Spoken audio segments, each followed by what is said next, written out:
Well, I thought I'd start off today showing this is a higher interchangeable circular needle, and what I'm actually knitting at the moment is the back of the sweater that I showed you yesterday. The needle is very smooth, the join is smooth, so far it hasn't loosened at all. And also, using my digital calipers, the sizing of these is accurate, both ends, whereas there is still a difference between each end of a Knit Picks or Knit Pro needle. And anyway, now just let me pause a second while I go back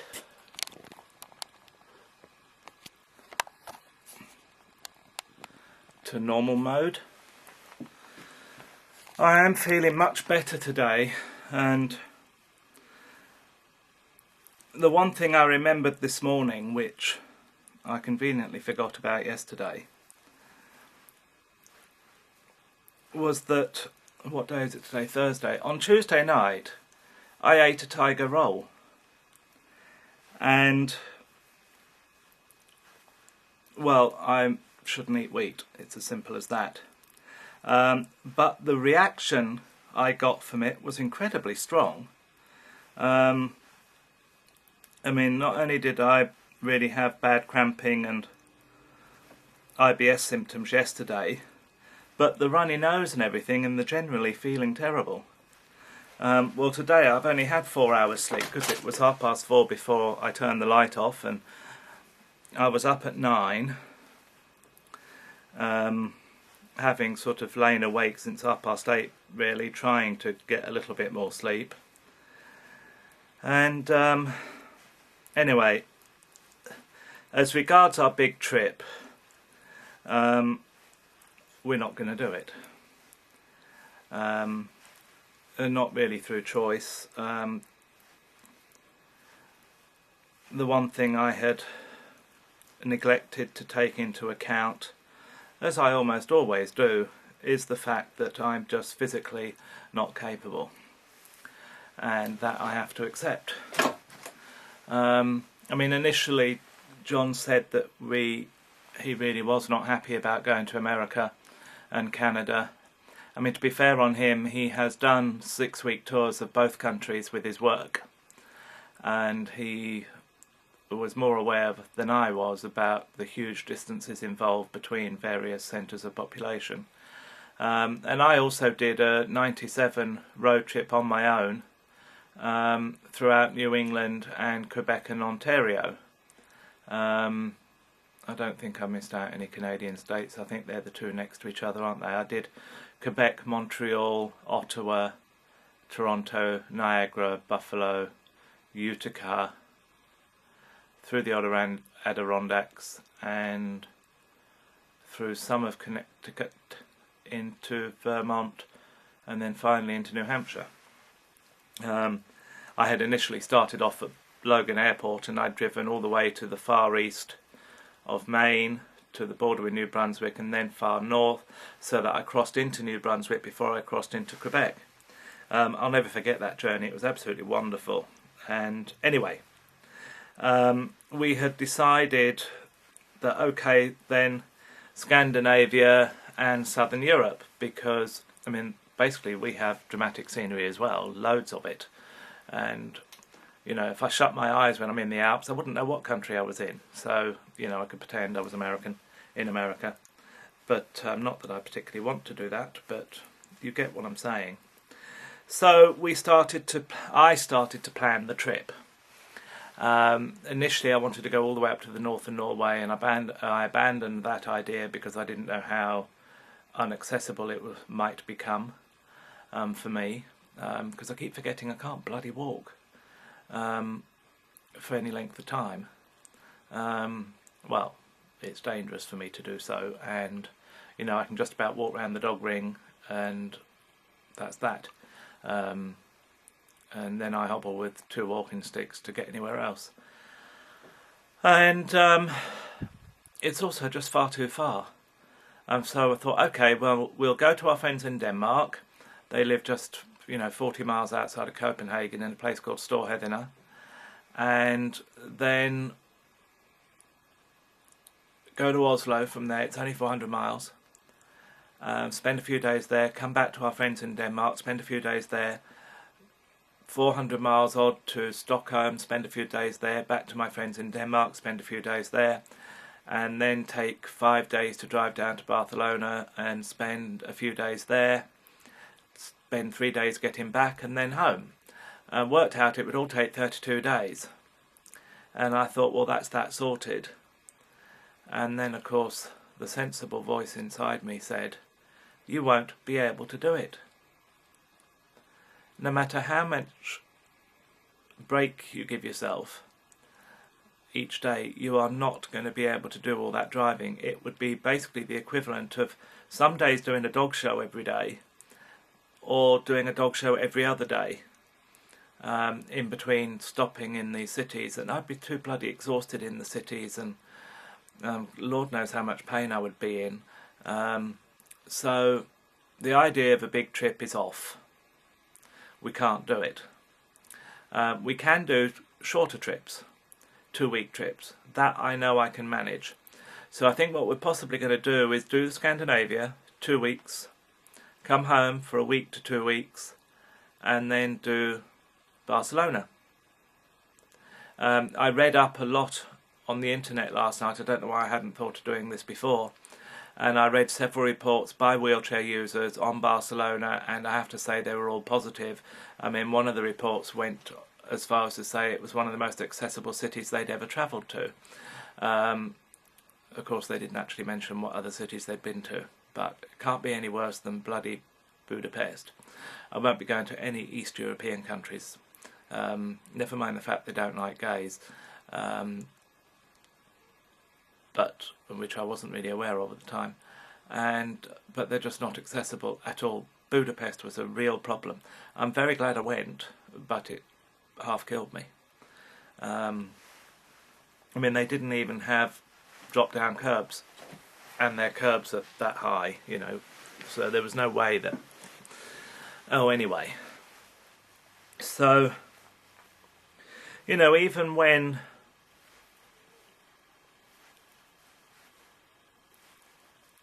one's in the habit of examining oneself and giving things due care and attentive thought, you can still deny things to yourself. And I am still want to arrange trips or outings that are more than I can actually do, or that will have severe consequences for me afterwards. I mean, the last time I ignored it, I was in so much pain for a week, the sort of crying pain, absolutely dreadful. I got one of those cyst things on the base of my spine. There's a name for it, begins with an A, I think. And the day that burst, it's an internal thing, the day that burst was just heaven, I can assure you. Mind you, of course, me being me, I didn't take any painkillers. I think I sort of took paracetamol. I was still refusing all other forms of treatment at that particular point. And the other thing, I feel perfectly alright. When I got up, I took my normal amount of drugs, and like I said, I mean, all the terrible symptoms I had yesterday were down to the wheat and nothing else. And stupid me blaming it on the drugs, or the lack of them, or whatever, even though I had plenty yesterday and I was still in pain.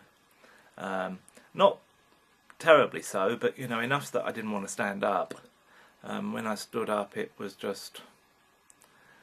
just grew in intensity until I sat down again. And then at other times I can sit down, and that's when it's most painful and I want to stand up, or lay down and half the time laying down is worse than anything else. But anyhow, that's just sort of the way things go. So yeah, I'm still looking forward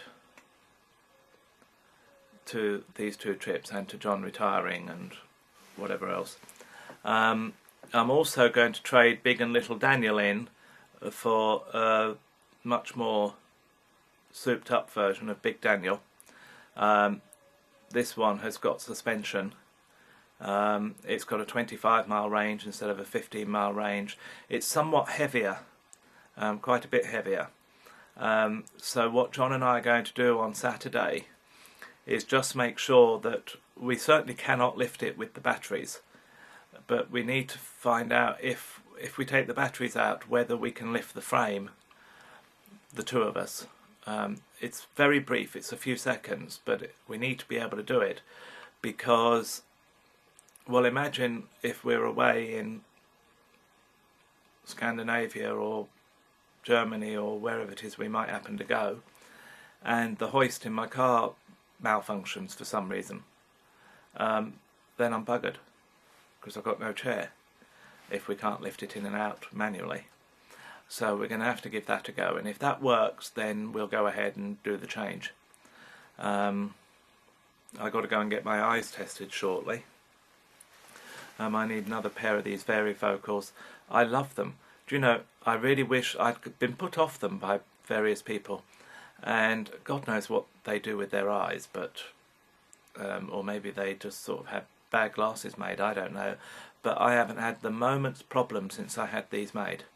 I had them put on my face by the optician. He sort of lined up and said, yeah, that's okay, and then asked me what I thought, and I said, brilliant. I mean, I'm never out of focus, and my eye just sort of knows what to do. It changes from, I mean, it's graded from the lower part, sort of almost clear reading, to distance at the top. You know, with my computer in the middle, my computer's sitting over there, my lovely iMac. God, I know why now people who have iMacs take the piss out of people with PCs. I've still got a PC, a laptop, because there are some things the iMac isn't that convenient for. But all my photography and this video stuff is all done on the iMac. They're wonderful machines, beautiful to look at too, I might add.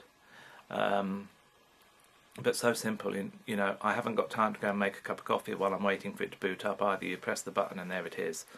Well, within a few seconds there it is.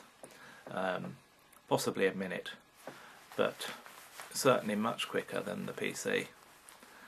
Well, there we are. I think that's just going to be about it for today. I can't really... I'm watching The Wonders of the Universe with Professor Brian Cox, who's really, I have to say, excellent, because he is so clearly super enthused by his subject. He used to be some sort of pop singer, I believe. Played the drums in it, or guitar or something in a well-known band. I can't remember who they are though. Depeche Mode? I don't know. Something like that. Doesn't really matter. He's got a huge grin. Not my, you know, it doesn't really do anything for me, but he seems very nice and really enthusiastic. And the program, I've seen the series before on TV, and I bought it on Blu-ray so I can watch it and keep rewinding it so that I can absorb what he's saying, because it's not easy. And I mean, he does put it in very simple terms, but my habit, unfortunately, has a mind to wander. I mean, my wander... Fuck it, I think you know what I was trying to say. I find it very difficult to stay on subject, even when I'm listening. So it's good to be able to rewind. And I just find it so awe-inspiring, sometimes I think I'm going to cry. And I certainly understand why less educated people are frightened by it, and, you know, more primitive peoples, we still have them. But, you know, certainly a few hundred years ago, where we knew nothing, more or less, compared to what we know now, I do find it absolutely astounding. And I did learn all sorts of things I didn't learn. Well, for a start, I used to think that the solar system was it. And then I thought, well, hang on, I don't know at what point, sometime, maybe they only discovered it while I was a teenager, I really don't know. But then I realised that actually our solar system is just one in a galaxy, the Milky Way, which is full of billions of suns. And the galaxy is just one of billions and billions and billions and billions in the universe. Well, fuck me. I shall be really pissed off if when I die I don't find out what all this is about. Well, of course, if when I'm dead, I won't be pissed off, but I have a feeling that isn't going to be the case. You lot can die if you wish, but not me. I want to know. And on my gravestone, I know exactly what I'm going to have put on it. Why? That used to really piss the nuns off, and my parents, and my teachers, because I'd always ask why, until they couldn't actually answer me. They don't like intelligent pupils. So I switched off at school. Yawn. Oh dear. And so never... I also had far too much other shit going on, you know, too much stress to be able to do anything. But my O-levels, I got 9 A's, a B and a C. Not bad for somebody who didn't try. And anyway, sorry, now what the hell was I talking about? Oh yes, this program, this series of films, I think, you know, absolutely stunning. And yet, to think that we have millions of Christians who believe it's all a lie, including so-called leaders of the free world, you know, so they're hardly uneducated people, and yet they insist that physics is a load of bollocks, and everything we've learned about the space and the universe is a load of bollocks, and it was all just created 4,000 years ago, or 4,500 years ago. I don't know the exact number that these twats think is the real figure, but honestly, you know, that's like saying I was found under a cabbage bush. Well, that's not the right word, but you know what I mean. And or, you know, the stork brings babies. Well, I suppose it could look like a stork. I've never thought about that before, but I suppose it does, doesn't it? Never mind. And anyhow, but it's mind-boggling, absolutely mind-boggling. And well, I'm just going to repeat it. It's mind-boggling. I'd love to go, wouldn't you? Wouldn't you just like to be able to float through the universe and look and see? Do you think there's life elsewhere? It seems sort of unlikely that there wouldn't be, but it also seems unlikely that we'll ever know, because we'll be long dead by the time any message gets to us, because the distances are so far. Do you know it takes 15 minutes for the message from Voyager to get here? Voyager was launched 32, 33, 34 years ago, something like that. And it's still wending its way through our universe, and it's still working, sending back signals, but they take 15 minutes to get here now. Can you imagine? That's like turning your radio on and waiting 15 minutes before you hear a voice. Except, of course, you're not hearing a voice. And I find all that really and just truly amazing. And the thought of not actually knowing. I mean, how can we leave this planet without just knowing more what this was about? I'm afraid I'm not one of these people that finds it that easy to accept that this is all for no reason at all. and that it's all just some big accident. Well, since I have fairly convincing evidence that consciousness survives the death of the body, I guess that I don't accept all of it. You know, and you have to bear in mind that in a lot of ways scientists and non-believers in whatever are just as hidebound to their particular worldview as the twatty religionists are, because just the mere fact that consciousness could possibly survive the physical body, if they accepted that, well, it turns everything upside down. It turns all that they believe upside down, and they're human like everybody else, and so they resist that as much as they possibly can. So, you know, they insist that any evidence has to fit in with their rather narrow view of what constitutes evidence, and therefore poo-poo